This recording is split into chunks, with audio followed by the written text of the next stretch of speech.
ধরণীতে তখন ধীরে ধীরে রাত নেমে এসেছে।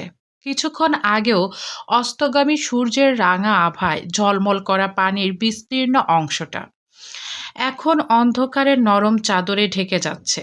নদীর দুই পারে ছোট ছোট আলো জ্বলে উঠছে। দূরে কোথাও মাঝিদের নৌকার টিম টিম করে আলো জ্বলছে। শীতল বাতাসে ভেসে আসছে নদীর কাঁচা পানির ঘ্রাণ। আর সেই ঘ্রাণের সঙ্গে মিশে আছে সারাদিনের আনন্দময় ক্লান্তি। ধীরে ধীরে মোটর চালিত বোটটি ঘাটের দিকে ফিরে এলো। মাঝি দক্ষ হাতে বোটটাকে কাঠের পাটাতনের সঙ্গে ভিড়িয়ে দিতেই সবাই একে একে নামতে শুরু করলো। বেলা এখনো একটু সাবধানে হাঁটছে। বোট থেকে নামার সময় ঢেউয়ের কারণে কাঠের পাটাতনটা হালকা নড়ে উঠতেই সে আবারও ভারসাম্য হারিয়ে ফেলতে যাচ্ছিল। ঠিক সেই মুহূর্তে সায়র বিন্দুমাত্র দেরি না করে তার কনুইটা আলতো করে ধরে ফেলল। খুব স্বাভাবিক কণ্ঠে বলল, ধীরে নাম। এত ছটফট করছিস কেন সব সময়? বেলা একবার তার দিকে তাকালো, তারপর নিচু স্বরে বলল, পা মুচড়ে গেছে, ধীরেই নামছিলাম। সায়র শুধু মৃদু মাথা নাড়ালো। সবাই গাড়ির দিকে এগিয়ে গেল। ড্রাইভার ড্রাইভিং সিটে বসলো সায়র, পাশে বসলো বিহান, পেছনের সিটে জানালার পাশে বসলো বেলা, আর তার পাশে ইরা। গাড়ি ধীরে ধীরে নদীর ঘাটে ছেড়ে শহরের রাস্তার দিকে এগিয়ে চলল। সারাদিনের ঘোরাঘুরি ক্লান্তি থাকলেও বিহানের মুখের যেন ক্লান্তি বলে কোনো শব্দই নেই। গাড়ি ছাড়তে সে নাটকীয় ভঙ্গিতে দীর্ঘশ্বাস ফেলে বলল, আজকে আমার একটা জিনিস বুঝতে আর বাকি নেই। সায়র স্টিয়ারিং সামলাতে সামলাতে জিজ্ঞেস করলো, আবার কি বুঝলি? তুই আর আগের সেই সায়র নেই। সায়র ব্রু কুঁচকে তাকালো, মানে? আগে ছিলি গম্ভীর পুরুষ, এখন দেখি প্রেমিক পুরুষও হয়েছিস। ইরা হেসে ফেলল, আপনি না একদমই ভালো না। বিহান সঙ্গে সঙ্গে বলল, আমি তো সত্যি কথাই বলছি। বিহান ফের নাটকীয় ভঙ্গিতে বলে, আজকে দেখলাম নৌকায় ওঠার সময় কি যত্ন, কি ধৈর্য, কি ভদ্রতা। সায়র গম্ভীর মুখে বলল, বেশি নাটক করিস না। নাটক করছি? আমি তো শুধু পর্যবেক্ষণ করেছি। ইরা এবার মজা করে বলল, আমার মনে হয় বিহান ভাইয়ের আসলে সমস্যা হলো উনি অন্যের ব্যাপারে বেশি আগ্রহী। অবশ্যই, আমি জন্মগত গোয়েন্দা, তাই নাকি? আর আমার গোয়েন্দাগিরি বলছে আজকে কেউ একজন সারাক্ষণ কারো দিকে আর চোখে তাকাচ্ছিল। কথাটা বলেই সে দুষ্টু হাসি দিয়ে সায়রের দিকে তাকালো। সায়র বিরক্তির ভান করে বলল, চুপ করে বসবি? না। কেন? কারণ আজকে তোকে পচানোর এমন সুন্দর সুযোগ আমি হাতছাড়া করব না। সবাই হেসে ফেলল, শুধু একজন ছাড়া, বেলা। সে চুপচাপ জানালার বাহিরে তাকিয়ে আছে। রাস্তার দুই পাশে একটার পর একটা দোকান, মানুষের ভিড়, উজ্জ্বল আলো, ব্যস্ত শহর, সবকিছু যেন তার চোখের সামনে দিয়ে চলে যাচ্ছে। অথচ তার মনটা কোথাও আটকে আছে। আজকের পুরো দিনের প্রতিটা মুহূর্ত একে একে মনে পড়ছে। চুল বেঁধে দেওয়া, নৌকা ওঠার সময় হাত বাড়িয়ে দেওয়া, সবকিছু যেন এখনো তার কানে বাজছে। অজান্তেই তার ঠোঁটের কোণে খুব ক্ষীণ একটা হাসি ফুটে উঠল। ঠিক তখনই রিয়ার ভিউ মিররের সায়রের চোখে পড়ল বেলার মুখের উপর। সে এক মুহূর্তের জন্য তাকিয়ে রইল। আজ সারাদিনে এই প্রথম সে বেলার মুখে এত শান্ত একটা অভিব্যক্তি দেখল। নিজের অজান্তেই তার বুকের ভেতরটাও অদ্ভুত এক প্রশান্তিতে ভরে উঠল। কিন্তু পরের মুহূর্তেই সে আবার চোখ ফিরিয়ে নিল। একই গাড়িতে বসে থেকেও দুজনের মধ্যে কোনো কথা হলো না। তবু নীরবতাও একটা জিনিস, নিজস্ব ভাষা থাকে। আর সেই ভাষাটা আজ দুজনেই ধীরে ধীরে বুঝতে শিখেছে। কিছুক্ষণ পর গাড়ি এসে থামলো ইরাদের বাড়ির সামনে।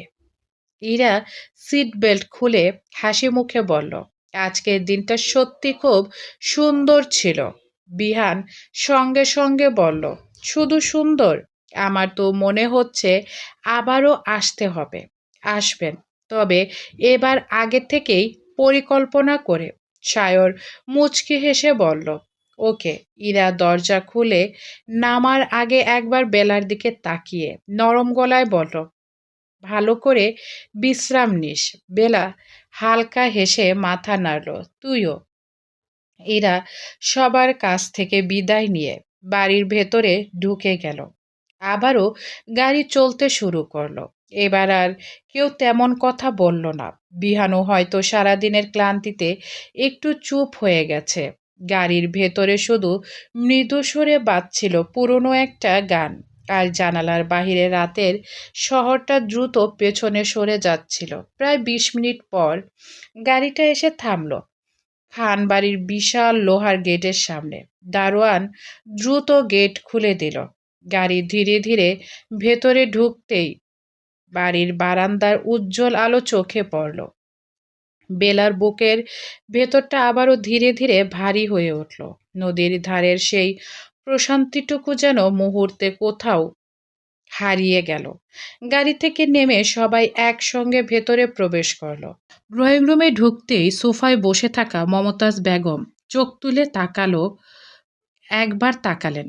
তার দৃষ্টি প্রথমে গিয়ে থামল সায়রের উপর, তারপর বিহানের দিকে, একটু পরে বেলার দিকেও তাকালেন বটে, কিন্তু সেই দৃষ্টিতে কোনো মমতা ছিল না। মনে হলো ঘরে বেলা নামে কেউ উপস্থিতই নেই।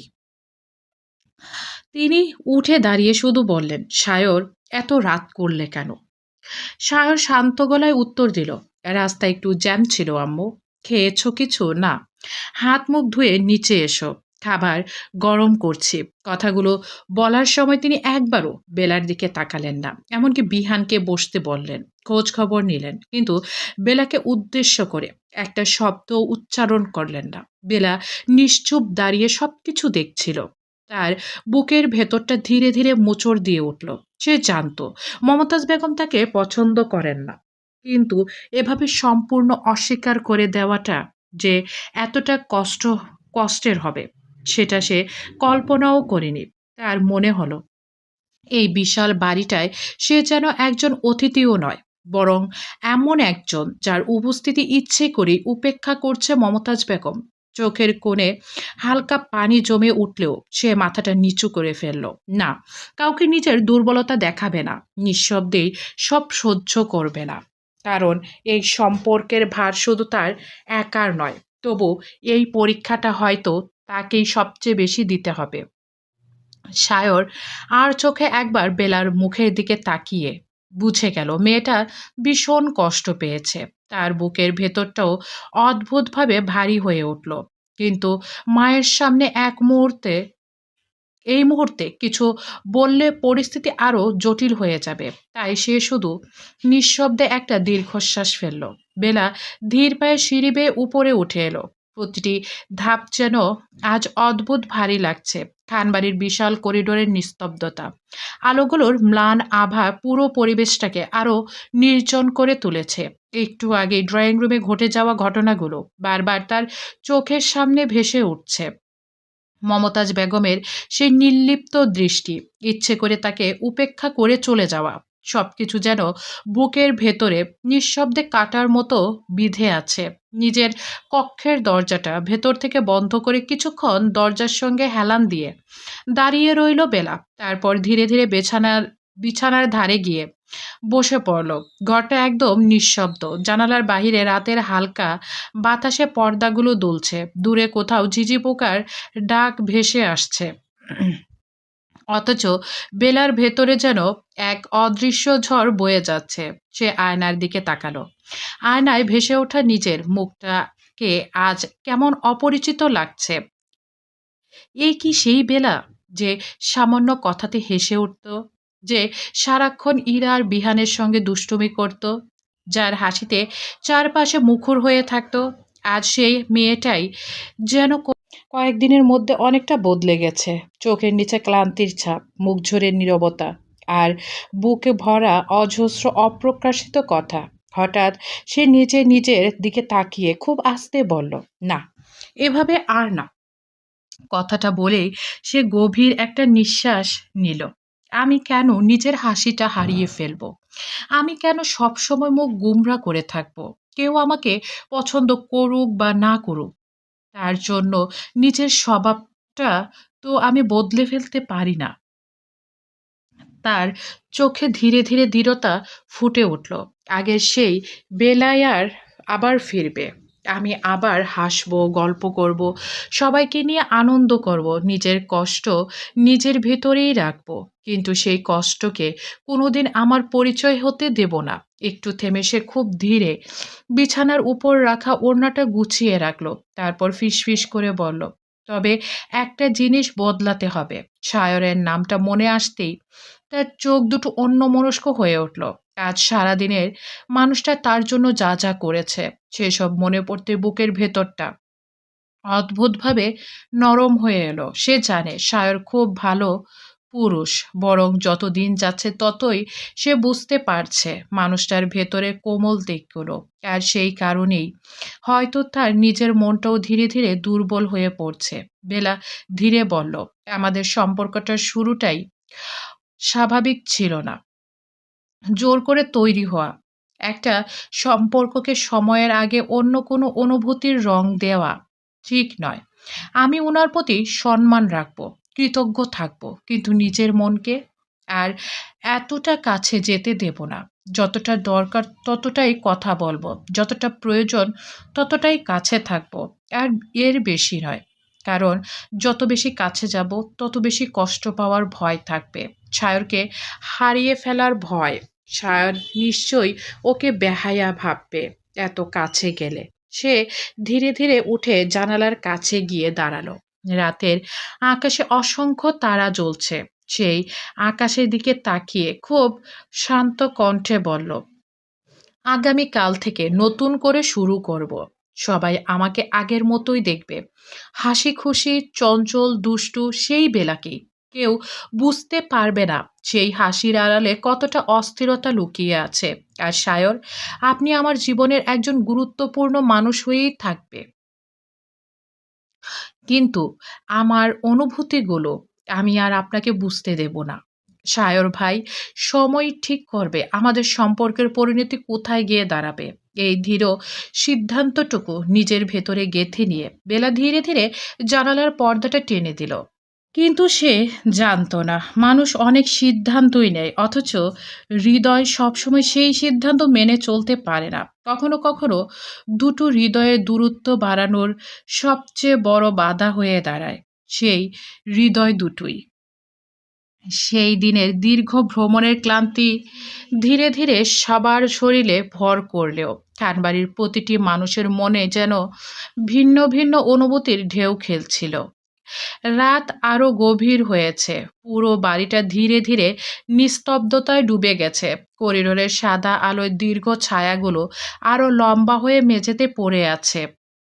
নিজের ঘরে বসে একা বসে আছে সায়র, সোফার পিঠে মাথা এলিয়ে দিয়ে। চোখ দুটো বন্ধ করেছিল সে, কিন্তু চোখ বন্ধ করলে আজ সারাদিনের ছোট ছোট মুহূর্তগুলো একটার পর একটা স্পষ্ট হয়ে ভেসে উঠছে। নদীর ধারের বাতাসে উড়তে থাকা বেলার চুল, লজ্জায় নিচু হয়ে থাকা মুখটা, চুল বাঁধতে গিয়ে তার নীরব সম্মতি, বোটে ওঠার সময় ভয়ে কেঁপে ওঠা হাত, আর নিজের হাত শক্ত করে ধরে রাখা সেই মুহূর্তটাই অজান্তে সায়রের ঠোঁটের কোণে এক ফোঁটা মৃদু হাসি ফুটে উঠল।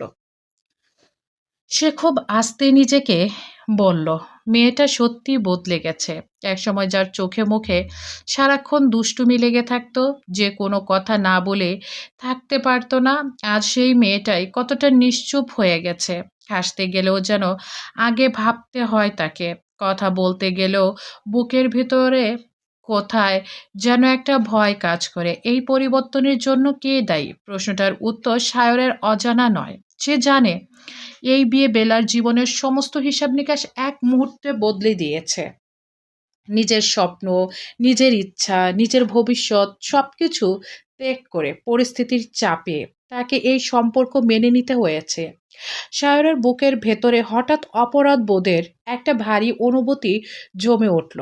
সে ধীরে ধীরে জানালার কাছে গিয়ে দাঁড়ালো। বাহিরে চাঁদের আলোয় বাগানের ফুলগুলো অস্পষ্টভাবে দেখা যাচ্ছে। রাতের শীতল বাতাস এসে তার মুখ ছুঁয়ে যাচ্ছে। সে নিচু স্বরে বলল, আমি জানি না তুই আমাকে কোনোদিন মন থেকে গ্রহণ করতে পারবি কিনা বেলা, কিন্তু একটা কথা আমি নিশ্চিত, আমি কখনো তোর কষ্টের কারণ হতে চাই না। তার চোখের সামনে আবার ভেসে উঠল কিছুক্ষণ আগের দৃশ্য। মমতাজ বেগম ইচ্ছে করেই বেলাকে সম্পূর্ণ উপেক্ষা করলেন, অথচ বেলা একটি কথাও বলল না, শুধু নিঃশব্দে মাথা নিচু করে দাঁড়িয়ে রইল। সেই নীরবতাই সায়রের বুকের ভেতরটা খা খা করছে। সে মনে মনে ভাবল, আগে হলে নিশ্চয়ই রেগে যেত, মুখ ভার করে সবার সঙ্গে ঝগড়া করত, কিন্তু আজ যেন নিজের সমস্ত অভিমানটুকু লুকিয়ে ফেলেছে। ঠিক তখনই দরজার খুব আস্তে টোকা পড়ল। টক টক। সায়র ঘুরে তাকিয়ে বলে, ভেতরে আসো। দরজা খুলে ধীর পায়ে ভেতরে প্রবেশ করলেন সারোয়ার খান। মুখে আগের মতোই গাম্ভীর্য, কিন্তু চোখে ছিল গভীর স্নেহের ছাপ। সায়র দ্রুত উঠে দাঁড়ালো। আব্বু, তুমি এই সময়? সারোয়ার খান হালকা হেসে বললেন, ঘুম আসছিল না, ভাবলাম তোর সঙ্গে একটু কথা বলে যাই। তিনি ধীরে ধীরে সোফায় বসে পড়লেন। সায়রও তার সামনের চেয়ারে বসল। কয়েক মুহূর্ত দুজনেই চুপ করে রইল। তারপর সারোয়ার খান ধীরে বললেন, সারাদিন তোদের দুজনকে খুব মন দিয়ে দেখলাম। সায়র ভ্রু কুঁচকে তাকালো। কি দেখলে? দেখলাম তোরা দুজনেই চেষ্টা করছিস, কেউ কারো উপর কোনো কিছু চাপিয়ে দিচ্ছিস না, সম্পর্কটা জোর করে এগিয়ে নিতে চাইছিস না। এই ধৈর্যটাই সবচেয়ে বড় জিনিস। সায়র নীরবে শুনতে লাগলো। সারোয়ার খান এবার একটু গম্ভীর হয়ে বললেন, একটা গুরুত্বপূর্ণ কথা বলতে এসেছি। জি বলো। আগামীকাল থেকেই বেলাকে বলবি সে যেন তোর রুমেই থাকে। কথাটা শুনে সায়র একটু থমকে গেল। এখনই? হ্যাঁ, এখনই। সায়র কিছু বলতে গিয়েও থেমে গেল। সারোয়ার খান ছেলের মনের দ্বিধা বুঝতে পেরে শান্ত গলায় বললেন, আমি জানি তোরা দুজনেই সময় চাস, আমি এটাও জানি তোরা এখনো একে অপরকে পুরোপুরি স্বাভাবিকভাবে গ্রহণ করতে পারিসনি। আমি তোকে কোনো সম্পর্কে জোর করে তৈরি করতে বলছি না, আমি শুধু চাই আমার মেয়েটা নিরাপদে থাকুক। একটু থেমে তিনি দীর্ঘশ্বাস ফেলে বললেন, তোর মাকে তো তুই চিনিসই, তিনি সহজে বেলাকে মেনে নেবেন না। আজ যা দেখলি এটা শুধু কেবল শুরু, সামনে আরো অনেক রকম কথা, অনেক রকম আচরণ দেখতে হতে পারে। সায়র মুখটা কঠিন হয়ে উঠল। সারোয়ার খান ধীরে ধীরে বললেন, আমি চাই তুই সবসময় বেলাকে সাপোর্ট করিস। ঘরের বাতাসটা যেন আরো ভারী হয়ে উঠল। সায়র শান্ত গলায় বলল, আমি চেষ্টা করব আব্বু। সারোয়ার খান ছেলের কাঁধে হাত রেখে বললেন, চেষ্টা না, দায়িত্ব। এই একটা শব্দের মধ্যে যেন হাজারটা অর্থ লুকিয়ে ছিল।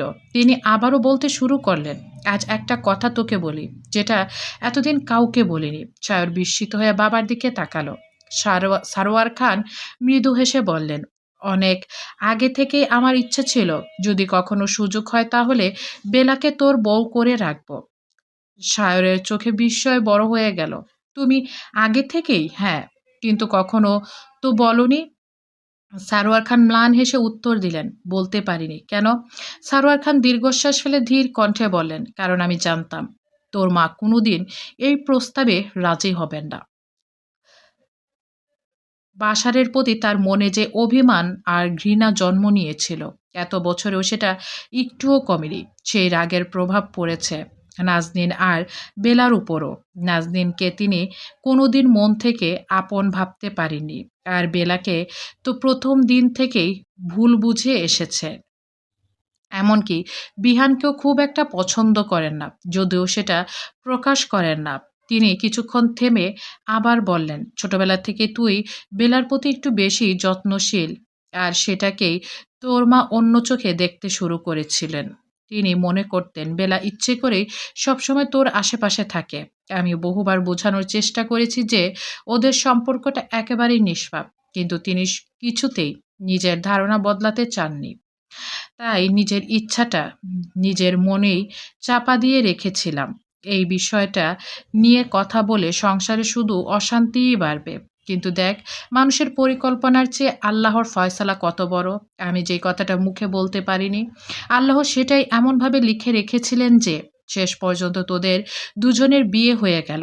তাই আজ আর অতীত নিয়ে আফসোস করার সময় নেই। বেলাকে যেন আর কোনো অন্যায়ের মুখোমুখি হতে না হয়। আর সেই দায়িত্বটা আজ থেকে সম্পূর্ণ তোর।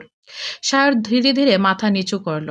সারোয়ার খান এবার দৃঢ় কণ্ঠে বললেন, এই বিয়ের কেবল একটা সামাজিক সম্পর্ক নয় সায়র, এই সম্পর্কের সঙ্গে একটা মেয়ের সম্মান, নিরাপত্তা আর ভবিষ্যৎ জড়িয়ে আছে। আজ থেকে বেলার সবচেয়ে বড় আশ্রয় তুই। তাই ওর মুখের হাসিটা ফিরিয়ে আনার দায়িত্বও তোর। আর ওকে সব ধরনের কষ্ট থেকে আগলে রাখার দায়িত্ব তোর। সায়রের বুকের ভেতরটা কেমন ভারী হয়ে উঠল। সে ধীরে ধীরে বলল, আমি কথা দিচ্ছি আব্বু, যতদিন আমি বেঁচে আছি বেলার গায়ে কাউকে অন্যায়ভাবে একটা আঁচড়ও কাটতে দেব না। ওর সম্মান, নিরাপত্তা রক্ষা করার যতটুকু দরকার আমি করব। সারোয়ার খানের চোখে তৃপ্তির ছাপ ফুটে উঠল। তিনি উঠে দাঁড়িয়ে বললেন, এই কথাটাই শুনতে চেয়েছিলাম। দরজার দিকে কয়েক কদম এগিয়ে গিয়ে আবার থেমে ছেলের দিকে ফিরে তাকিয়ে বললেন, আর একটা কথা মনে রাখিস, ভালোবাসা কখনো জোর করে আদায় করা যায় না, কিন্তু সম্মান, বিশ্বাস আর যত্ন দিয়ে মানুষের মন জয় করা যায়। তুই যদি কোনোদিন বেলার কাছ থেকে সত্যিকারের ভালোবাসা দেখতে চাস, তাহলে স্বামী হিসাবে অধিকার দেখানোর আগে একজন দায়িত্বশীল পুরুষ হয়ে তার পাশে দাঁড়াস। দেখবি একদিন বেলা নিজের ইচ্ছায় তোর হাতটা শক্ত করে ধরে রাখবে। কথাগুলো বলে সারোয়ার খান ধীরে ধীরে ঘর থেকে বেরিয়ে গেলেন। দরজা বন্ধ হওয়ার শব্দে ঘরটা আবার নিস্তব্ধ হয়ে গেল। সায়র অনেকক্ষণ স্থির হয়ে দাঁড়িয়ে রইল। তারপর জানালার বাইরে চাঁদের আলোয় ভেসে আসা আকাশের দিকে তাকে খুব আস্তে বলল, আমি কোনোদিন তাড়াহুড়া করব না বেলা। তোর বিশ্বাসটা অর্জন করেই একদিন তোর পাশে দাঁড়াবো।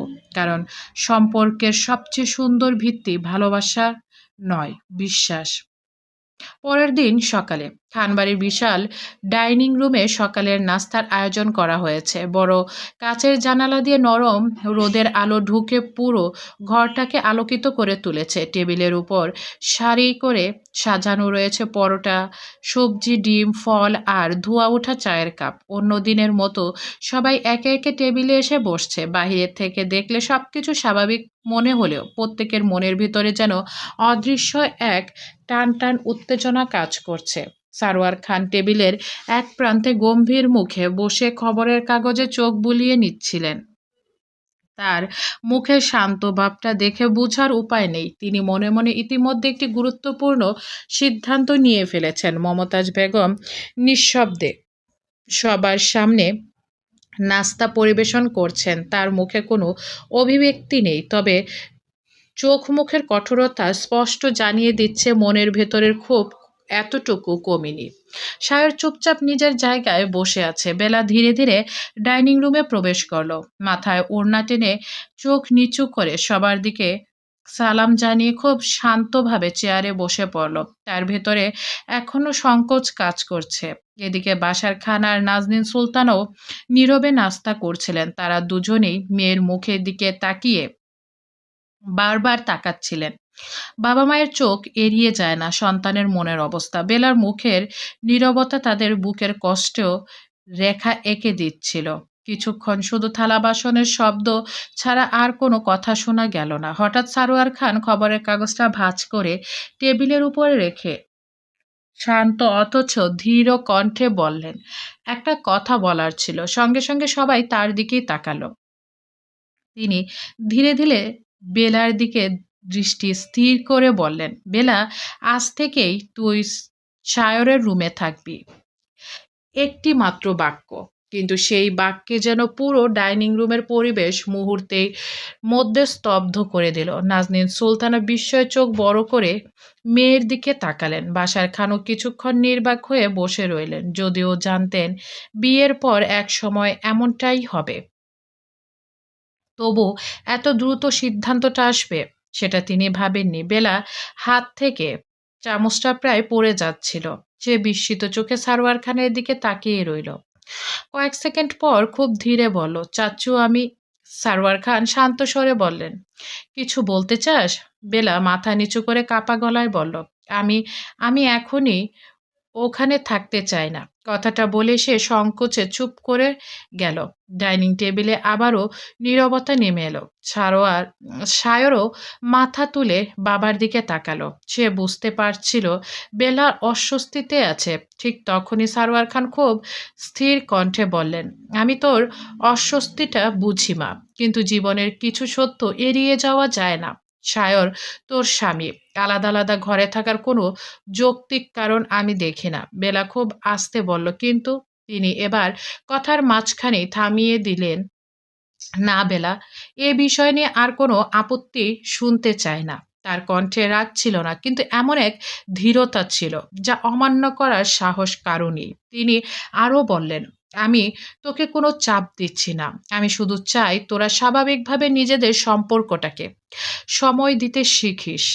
একই ঘরে থাকা মানে সবকিছু বদলে যাবে এমন নয়, কিন্তু একে অপরকে বোঝার সুযোগটা তো তৈরি হবে। বাশার খান ধীরে ধীরে মাথা নাড়লেন। আমি মনে করি ভাইজান ঠিকই বলেছেন, সম্পর্ককে সময় দিতে হলে দূরত্ব নয়, পারস্পরিক বিশ্বাস দরকার।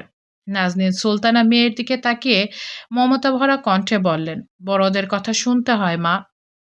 বেলা কোনো উত্তর দিল না। সে শুধু একবার খুব আস্তে সায়রের দিকে তাকালো। সায়রও ঠিক সেই মুহূর্তে তার দিকে তাকাচ্ছিল। দুজনের চোখ এক মুহূর্তের জন্য মিলল। সায়র খুব অল্প করে আশ্বাসের ভঙ্গিতে মাথা নাড়ল, যেন নীরবে বলছে, ভয় পাস না, তোর ইচ্ছার বিরুদ্ধে কিছুই হবে না। সেই ছোট্ট আশ্বাসটুকু বেলার অস্থির মনটাকে খানিকটা শান্ত করলেও সংকোচ পুরোপুরি কাটল না। অন্যদিকে মমতাজ বেগম এতক্ষণ একটি কথাও বলেননি। তার মুখের কঠোরতা আরো স্পষ্ট হয়ে উঠেছে। ঠোঁট শক্ত করে চেপে রেখেছেন তিনি। এই সিদ্ধান্ত তার একেবারেই পছন্দ হয়নি। মনের ভেতরে প্রবল আপত্তি থাকলেও তিনি জানেন সারোয়ার খানের সিদ্ধান্তের বিরুদ্ধে সবার সামনে কথা বললে সংসারে নতুন অশান্তি তৈরি হবে। আর তিনি এটাও ভালো করে জানেন, একবার কোনো বিষয়ে সারোয়ার খানের সিদ্ধান্ত নিয়ে ফেললে তার পরিবর্তন করানো প্রায় অসম্ভব। তাই তিনি শুধু নীরবে বসে রইলেন। কিন্তু তার চোখের দৃষ্টি বারবার বেলার দিকে ছুটে যাচ্ছিল। সেই দৃষ্টিতে ছিল অস্বীকৃতি, ক্ষোভ এবং এক নীরব প্রতিজ্ঞা। তিনি এখনো এই মেয়েটিকে তার পুত্রবধূ হিসাবে মন থেকে মেনে নেননি, আর না কখনো নেবেন। সবশেষে সারোয়ার খান শান্ত অথচ দৃঢ় স্বরে বললেন, এই বিষয় নিয়ে আর কোনো আলোচনা হবে না। আজ বিকেলের মধ্যেই বেলার প্রয়োজনীয় জিনিসপত্র সায়রের ঘরে নিয়ে দিস বাসার, এটাই আমার শেষ সিদ্ধান্ত। কথাটা বলেই তিনি আবার নীরবে নাস্তা করতে শুরু করলেন।